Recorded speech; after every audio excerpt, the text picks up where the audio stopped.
Welcome to Hidden History Stories from the Secret City. I'm Keith McDaniel, along with my co-host Ray Smith. Good morning, Ray.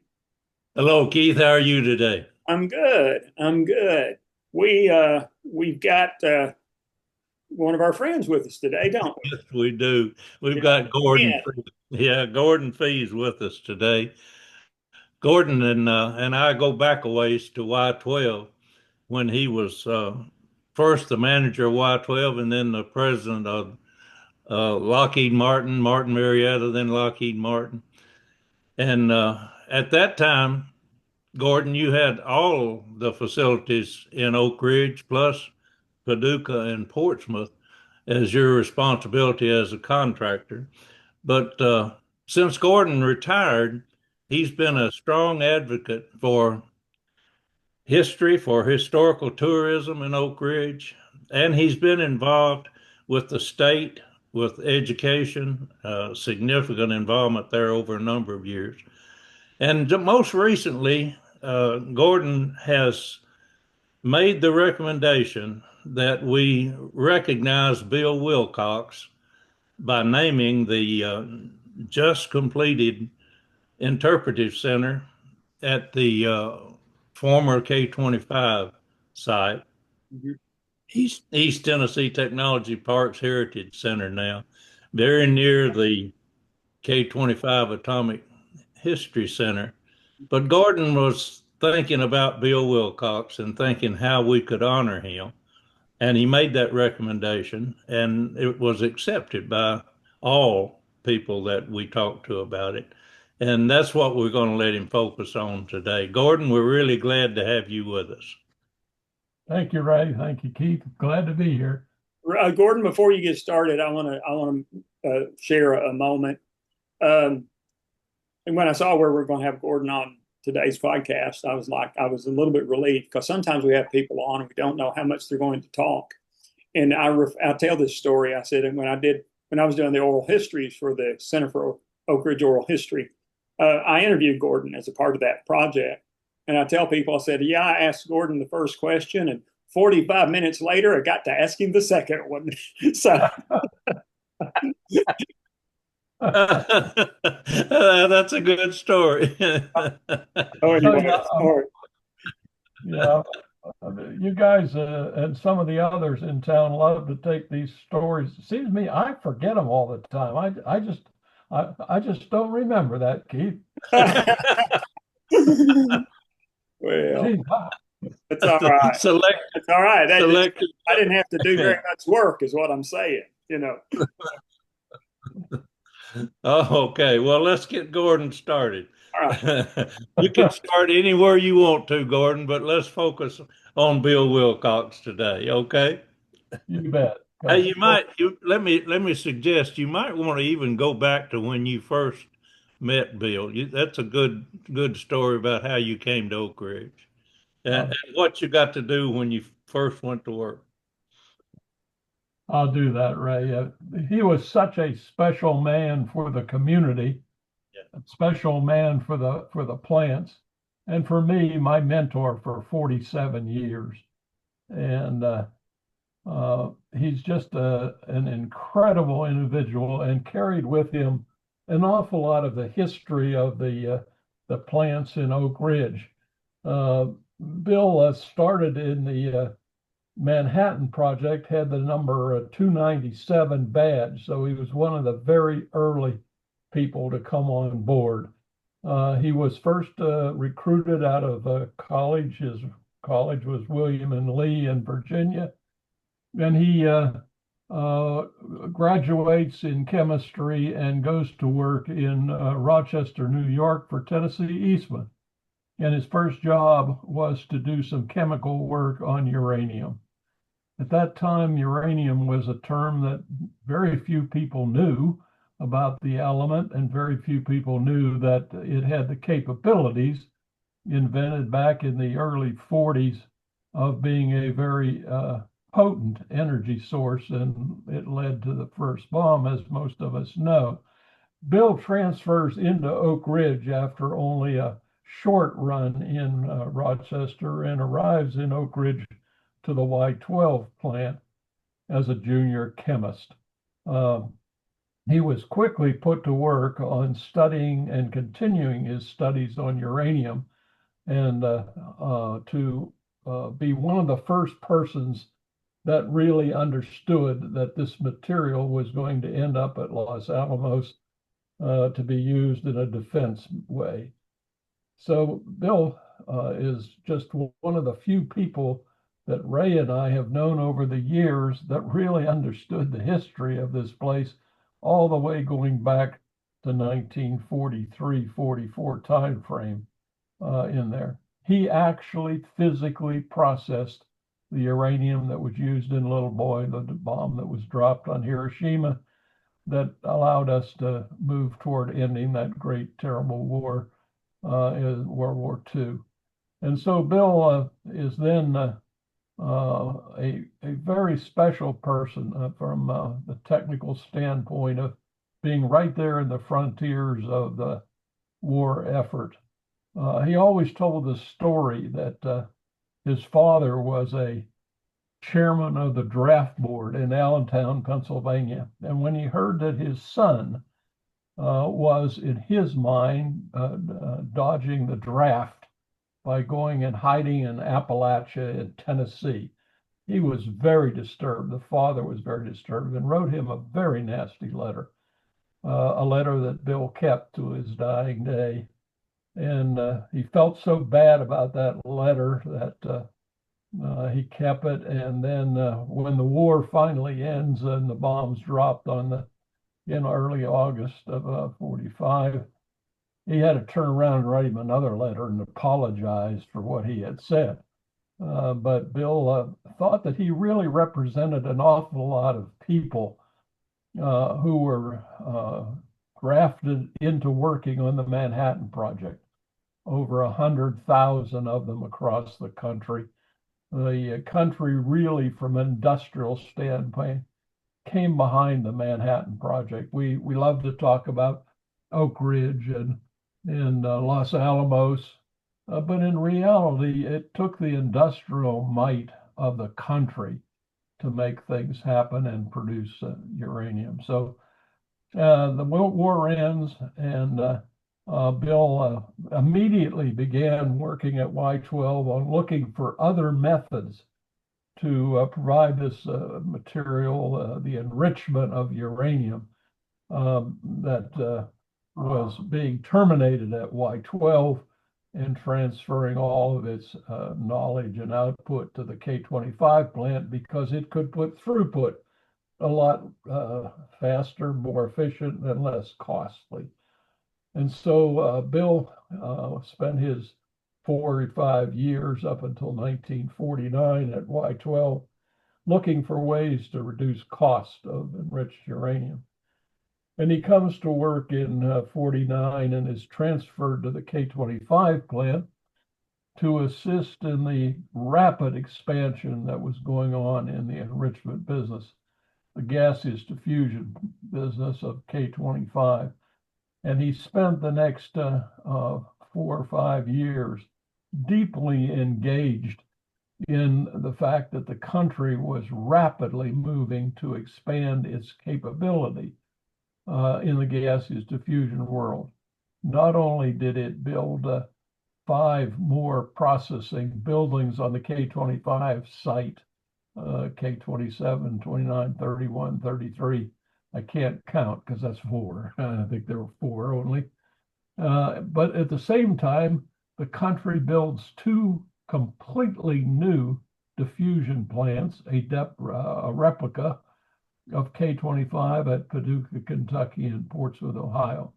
We talk about the mobilization of the industrial base in the Manhattan Project and the fact that K-25, 450 buildings with thousands and thousands of parts and having to be done in a clean environment, that it was in fact one of the greatest engineering feats ever done. But the fact that in the early 50s, we build 2 more of these plants and expand the K-25 plant by 4 processing buildings in a little over 2.5 years I mean, if you think about it today, to be able to build 2 or 3 diffusion plants in 2.5 years, we talk years. I mean, they're now. So that leads me up to 1956.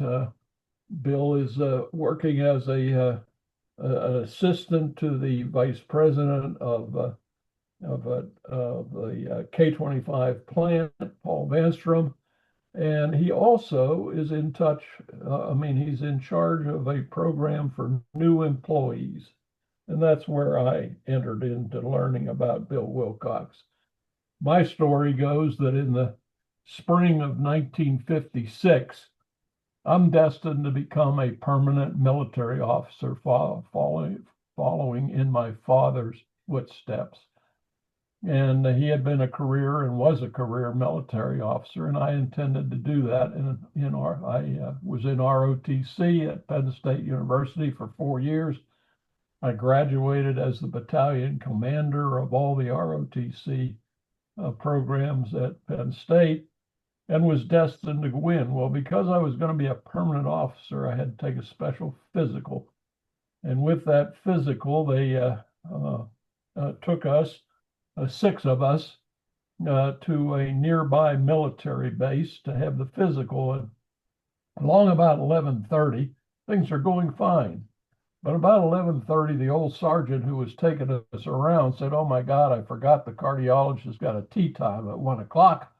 We're going to double time over there." And so he runs us about 3/4 of a mile at top speed. I walk in, they said, "Fee, you're up first for the cardiologist." I walk in 5 minutes, he says, "You're out." I said, "What do you mean you're out?" He says, "We're discharging you. We're not taking you in. You've got a heart murmur, sir, and you're done." I'm shocked. And so I'm suddenly without a job, without a place to go. I'm engaged, and I have to scramble. It's too late to graduate in cap and gown, so I graduated in military uniform. I just couldn't be pinned as a second lieutenant. And so I had to grab everything and look for a job. I very quickly got a job in Pittsburgh, Pennsylvania, 1/4 of a mile from my wife's home, made her extremely happy, and was just ready to sign the papers when I saw this little announcement on the board as advertising to go to Oak Ridge for a tour and a potential job interview. And I thought, I've never been south of the Mason-Dixon line, and I don't have much to do as a senior. I'd like to know what that place does, but I sure ain't going to Appalachia. So I fly down to Oak Ridge, and there I met Bill Wilcox. And Bill and his boss, the vice president, took me to lunch, and the charisma from Mr. Wilcox steps in. I leave there with a job offer, having accepted a job to go to Oak Ridge. And I got off the plane back in Black Moshannon, Pennsylvania. Miriam met me as my engaged fiance. And I said, "Honey, we're going to Tennessee." And she said, "You're going where?" Her mother was convinced that we were going to Appalachia. The washing machine would be on the porch, and she'd never see our daughter again. So Bill had that impact on people. At that time, he was head of the physics department. Not many people realize that the real story of K-25 comes after the war. Yeah. The war, as Ray and I have studied over the last couple of years, required K-25, but it wasn't the only place that enriched uranium. In fact, it played a rather minor role compared to Y-12, where the final material was processed. And but as soon as the war is over, Y-12 mission is terminated, because this magic process called gaseous diffusion at K-25 is such a more efficient and can produce material quicker. And so Bill was deeply involved in bringing all that processes and the new plants online as head of the physics department, which was one of 6 or 7 major R&D uh, departments in the technical division at K-25. As soon as the war was over, the country began pulling all of the research and development which had been scattered across the United States at various industrial sites, from Chrysler doing part of the work, Alice Chalmers pumps for the gaseous diffusion plant, a company called Hershey doing work on the producing all of the filter, the barrier that was used there. They began pulling all those back into Oak Ridge in order to protect the secrecy of the process so that somebody else could not get it. And these companies all wanted to go back to their peaceful uses.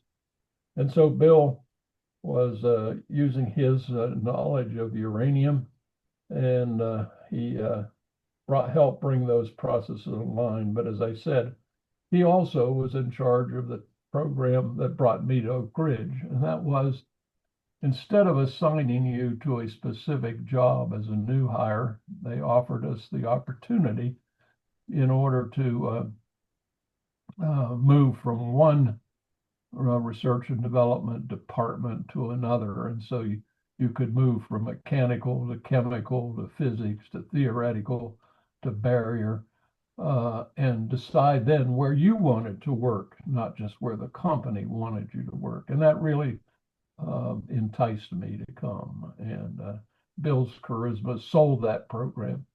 And so when you entered in as a new employee, you went to work, quote, for Mr. Wilcox. And at that time, I didn't have a clearance, along with another gentleman named Ed Woyne. Neither of us had a clearance, so they locked us in a room right across from Mr. Wilcox's office, and they started giving us anything they could think of that wasn't classified. And so our very first task was to be Mr. Wilcox's computer. He gave us hundreds, not tens, but hundreds of graphs to plot. You didn't have all this fancy technology and computers and everything. We were his computer. And we weren't allowed to know what we're plotting. Just take those data, put it on a graph, and it's X and Y. You don't need to know what it is. And so we want to impress the boss. And we go to work diligently, 8 hours a day for 2 weeks. We're plotting and plotting and plotting. And we're proud of the fact that production, we've put out tens of these graphs. When he calls us in to look at the data, we hand them to him. And he says, blank, blank, Yankees, never teach you nothing up Penn State. You don't take graphs and put any kind of writing in the white boundary around it, which we had done. He said, that's trash, in which he then tears up the graphs and dumps them in the wastebasket. You talk about 2 scared young men thinking we're going to get fired in there. I'll tell you, nobody who has ever worked for me puts anything in the white boundary on a graph paper, and I sure never did again. But that was one of my early introductions to Bill.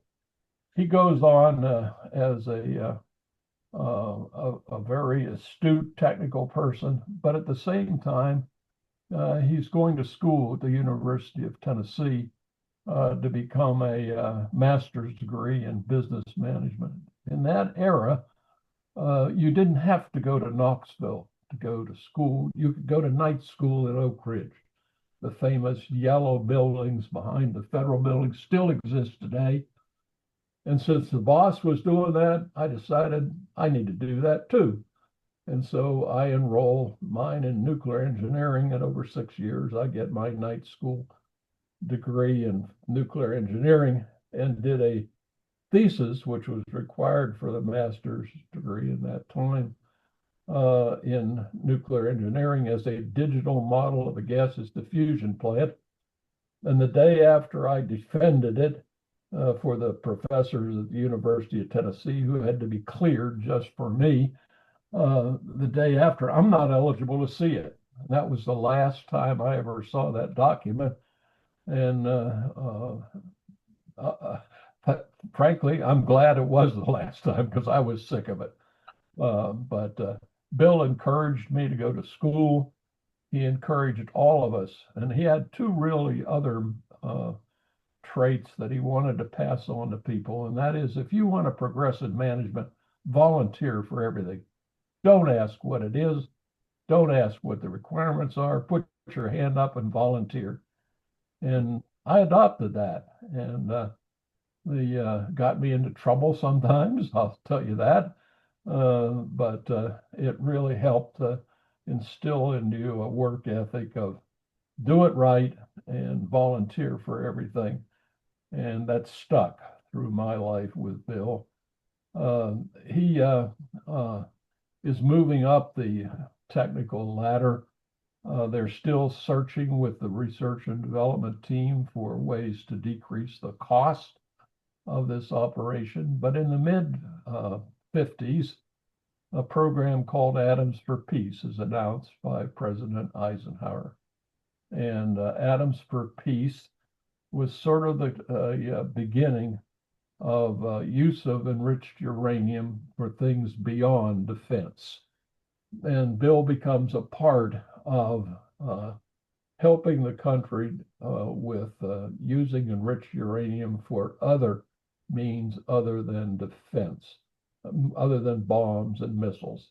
And the first use was, in fact, to enhance and make possible the use of nuclear power for the nuclear navy and for the production of electricity, cheaper electricity than burning coal, by using nuclear energy.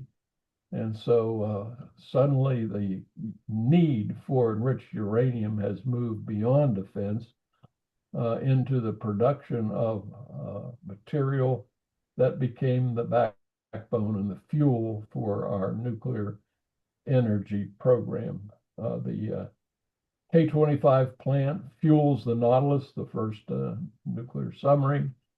They fuel the Shippensport reactor, which produced the first electricity from nuclear energy, and a use of enriched uranium that very few people recognize plays a major role in our life, and that is nuclear medicine.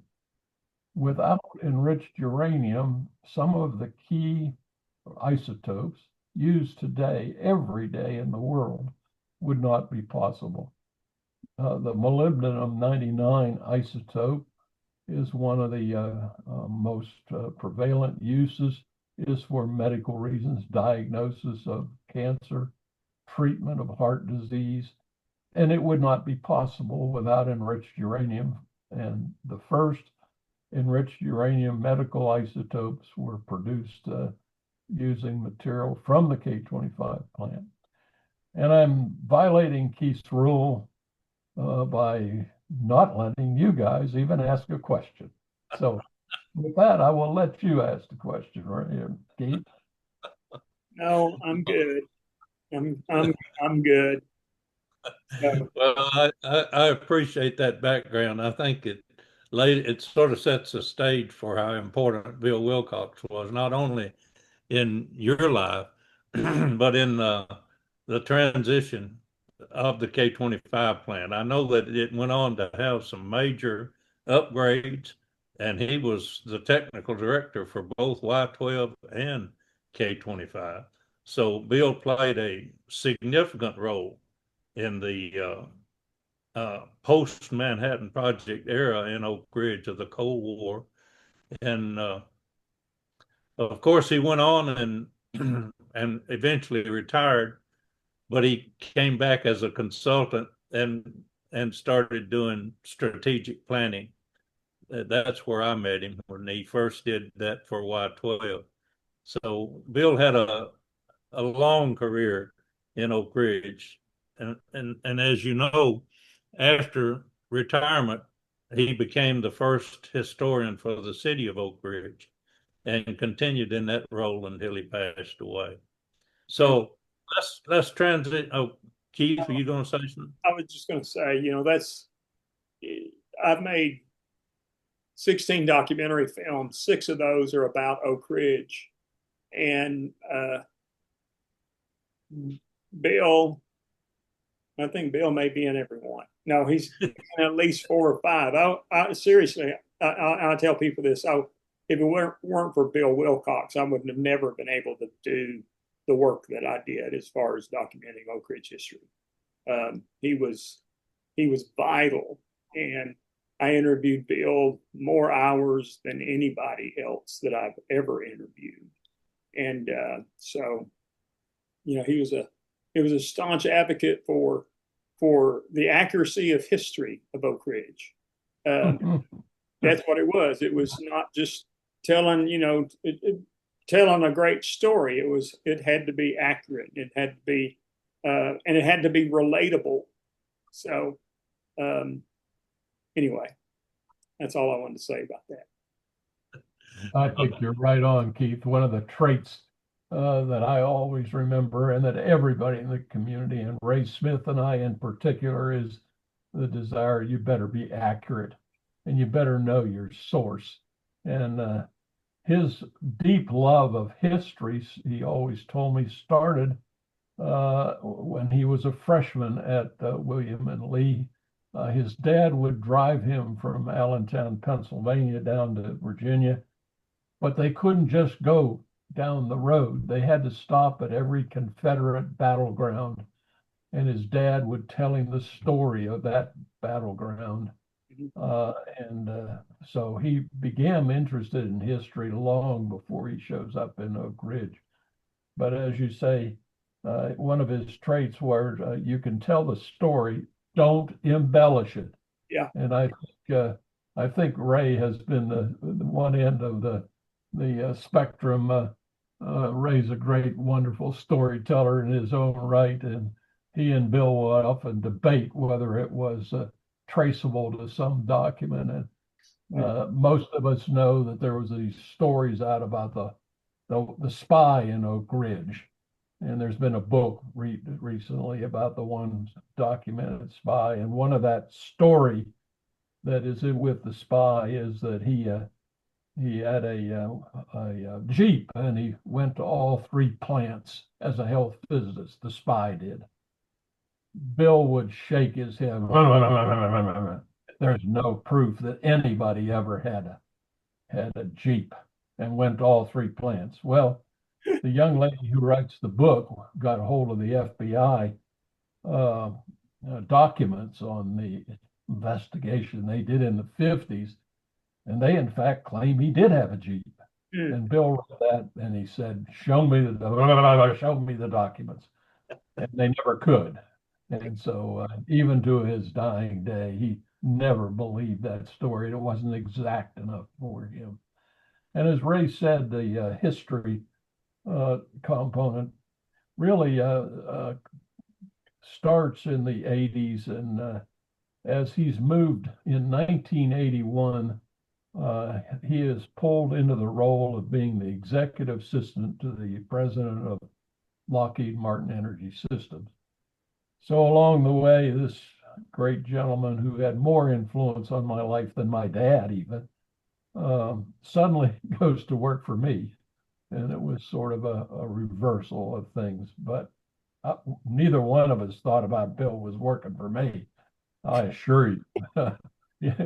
Even though it might have shown that on the org chart, it sure wasn't true. And as part of his role of being the executive assistant to the president of Martin Marietta Energy Systems, first the president of Union Carbide Nuclear Division, he developed his own history and his own knowledge of strategic planning. What should these plants be looking at for the future? And he began assisting both Union Carbide Nuclear Division and then Martin Marietta and the Atomic Energy Commission on thinking about what's the future of nuclear energy? What's the future of enrichment technology? And from the 1960s on, he led the way of looking at an alternative way to enrich uranium. Instead of using gas and filters, barriers, how about using a centrifuge and taking advantage of the weight difference of the isotopes of uranium? And it was that technology that has gone on to be the technology of choice for the world today. And nobody considers doing a gaseous diffusion plant, but everybody is using centrifuge technology. And it was the R&D division at K-25 plant that really helped the United States move forward with centrifuge technology. And just within the last 6 months, 2 centrifuge plants have been announced for Oak Ridge. So Bill develops his own strategic curriculum of how to go about documenting and using tools to try to set the strategic direction. And in that, my term, I guess, he adopts people along the way. And Bill had a great charisma that he could help people without them really realizing the depth that he would get into. And people like Cindy Kelly of the Atomic Heritage Foundation, Kathy Wood, who goes on to be a professor at the University of Tennessee, takes his strategic planning and actually use it as a curriculum for the strategic planning for the business school at the University of Tennessee. And so he has a great track record of helping people, particularly those interested in the history of the whole Oak Ridge complex. And as he gets up toward retirement years in 1986, he begins working for other things in the community. He first documents the history of the Episcopal Church, of where he was a deacon for years, and wrote their entire history. He did one of the definitive histories on the hospital in Oak Ridge, the Oak Ridge Methodist Hospital, where his wife of some years, married Jeannie in 46, she became the face of the Oak Ridge Methodist Hospital for 49 years. Nobody will ever match her volunteerism. Of those 49 years, 17 of them, she was head of all the volunteers, but she never sat in an office and met a boss. She'd be out delivering magazines, helping people have a better life in that hospital, and she'll have her own mark. So Bill wrote those. He wrote the history of the Oak Ridge City, and in that process developed a whole series of plaques you can see that he hand wrote in front of the municipal building that tells the history of Oak Ridge. And then the Rotary Club, of which he was a member, actually raised $350,000, and he led the effort to put in place what we now call the commemorative walk in Oak Ridge that is designed to honor those folks who worked on the Manhattan Project, particularly in the transition years. And so he has left his mark everywhere in this town. And there was, as Ray said, there was not a single person that didn't say yay when we told them we were out to try to get the new interpretive center named for Bill. They said, how can we help? And the mayor of Oak Ridge and city council were behind the effort. Ray and I learned that there's a little bureaucracy at naming buildings when you've got a government facility, but they brushed that aside, and the people in the environmental management organization who helped build this $20 million facility, they actually, everybody said yay, and they did it. And so the final, you might say, cream on the, is that this building is Bill's dream. It isn't anybody else's dream, it's Bill's dream. And what I mean by that is in 1998, he began almost single-handedly trying to figure out how to save the history of the K-25 plant, which was in the process of being torn down. And he put together a small group of people who met weekly trying to figure out what could we convince the state, what could we convince the Department of Energy to do to save the history. And he fought long and hard to try to get a piece of the original K-25 building held in place and eventually open to the public. And that just turned out not to be feasible. The place was too contaminated, too dirty, too moldy, and couldn't sell it. But he wrote 9 different proposals on how to try to save the history. And finally, the one that was signed by the state and by the Department of Energy is his name. And it included a museum, which is now open at K-25.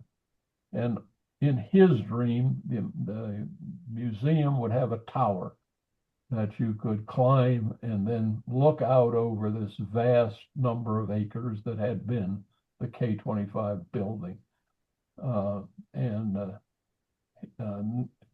Even though a number of us said to him, "What are people going to see, Bill?"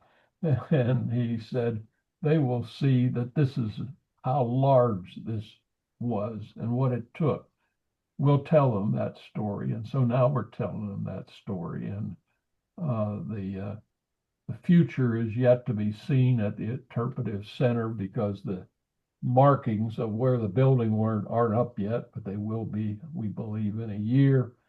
The museum is opening and operating. The interpretive center will open in August the 23rd, we believe, to the general public. And so his dream is coming true. And as Ray indicated, for that, the family is extremely happy and honored that we did that.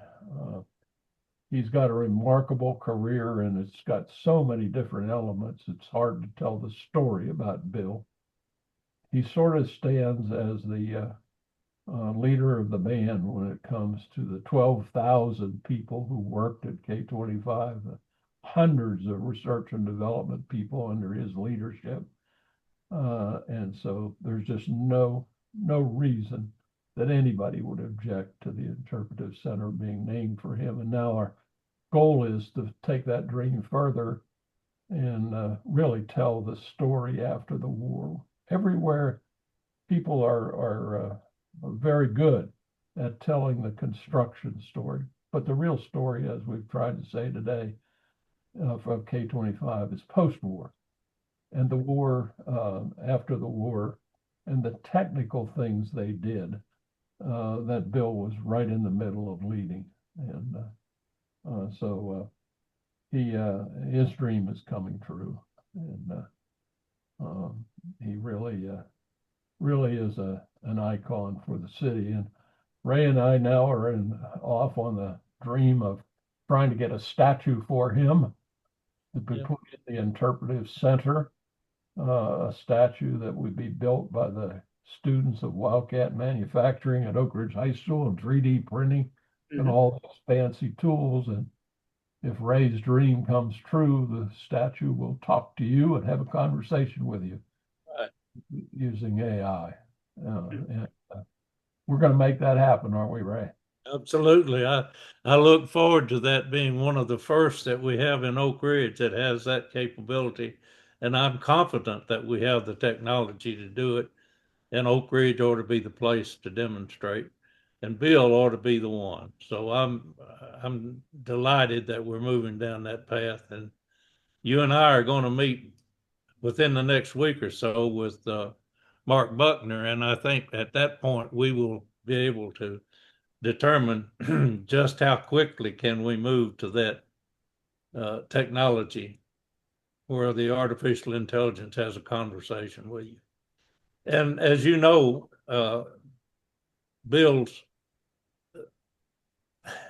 his ability to be sure that we're doing things accurately will have to come out in that conversation.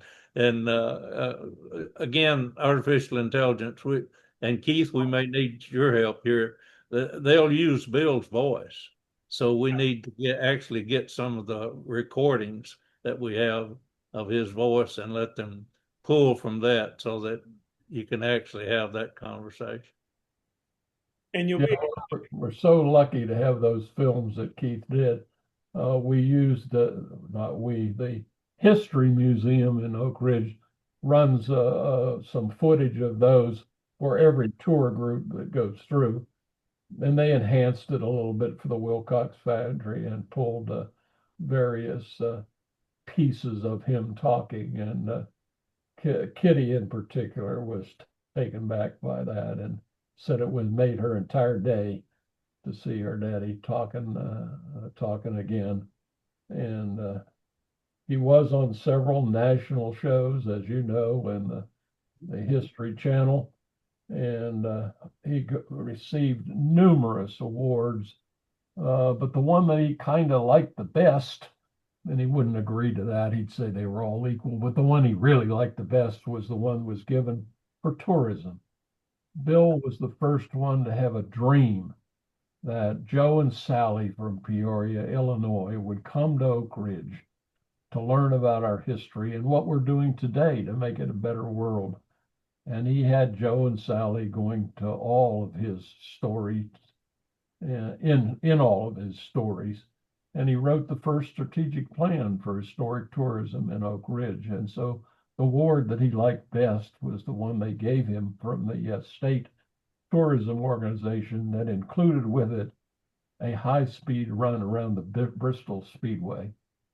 He doesn't remember the medal, but he sure remembers that wonderful ride of going around that speedway. And he told me that story 10 times in there. And but he was lucky to be recognized by the state, by the Department of Energy, and by the tourism people. And I think Ray played a role in that tourism award, and just a remarkable man. Mm-hmm. Absolutely. Absolutely. Well, you've done a wonderful job, Gordon, of taking us all the way from his early experiences in Oak Ridge up to the vast impact he's had on tourism in Oak Ridge. I think if you look at what we're doing today, you'll find its roots in the ideas that Bill had with the Partnership for K-25 Preservation, with his activities as the historian for the city of Oak Ridge, and as you know, the book that he finished, he was writing on the last chapter. We had actually put together a series. I asked him to do this, and he agreed to do it. He wrote 16 articles for the newspaper and took those articles and turned them into chapters in his book. He was actually writing on the day that he passed away. He was writing on the last chapter of that book. And after he passed away, his youngest daughter, Martha, took and finished that chapter. And we were able to get the book printed. We're about out of print on that book now, so we're working to get it done again. Let me just show the book, because it, I think it's a good reference to K-25 history for sure, but it also has within it a whole lot, every word, of Bill's philosophy about the importance of history. And for much of the documentation, Gordon, that you're talking about after the Manhattan Project, that's documented in this book. Our challenge is to bring it out and make it interactive to Joe and Sally so that they can understand the importance of Oak Ridge K-25 and Oak Ridge after the Manhattan Project. Anywhere in the world you go and you mention Oak Ridge, they'll identify it with the atomic bomb, but they don't identify it with nuclear medicine. They don't identify it with the nuclear navy. They don't identify it with nuclear energy. And I think that's our challenge now, is to help Oak Ridge in this nuclear renaissance that's happening as we speak. We've got, don't you know, Bill would be so excited right now with the attention that's coming to Oak Ridge, the companies that are coming in. I mean, just yesterday I had a conversation with with Mike McGill about a company that's coming in, and Keith, you won't be aware of this, but it's coming in to the area that will border on the wheat community. To the extent that there's likelihood that the Blair Road, will have to be moved. And when that happens, they're going to come closer to the wheat community. And in our conversation, Mike said, you know, that company that's coming in here wants to be involved in the community. And our conversation then drifted to, wouldn't it be nice to have a pull off of that road where there were interactive displays that would tell about the history of the wheat community that was there before the Manhattan Project. And what an opportunity to also tell about the K-25 history and yet another way. So, Gordon, I think Bill would be proud of the kind of things that are the kind of opportunities that we have. And if we do a good job, maybe Joe and Sally will understand the history and the importance of the history of Oak Ridge. So thank you very much for helping us to learn more about Bill Wilcox, your mentor and my friend. And I do want to say that if anybody near the end, I guess maybe within the last year of Bill's life, he was not well when I did this, and I knew he was not well, but I felt it was important. I was able to sit down and get his oral history recorded, not about really his life in Oak Ridge, but about him personally and about his life, and about him growing up and his family and those important events that made him who he was eventually. And that is available on the Cora website. So if people are interested in going and watching that or reading the transcript from that oral history, it is. What Keith's talking about is available at the Oak Ridge Public Library. If you go to the library online and just look for the oral histories, he said Cora, Center for Oak Ridge Oral Histories, and it'll be found there at the library's website. I'm glad that you have that one, Keith, because that's an important piece of history of what his life was like. And I always remember the stories that his family tells.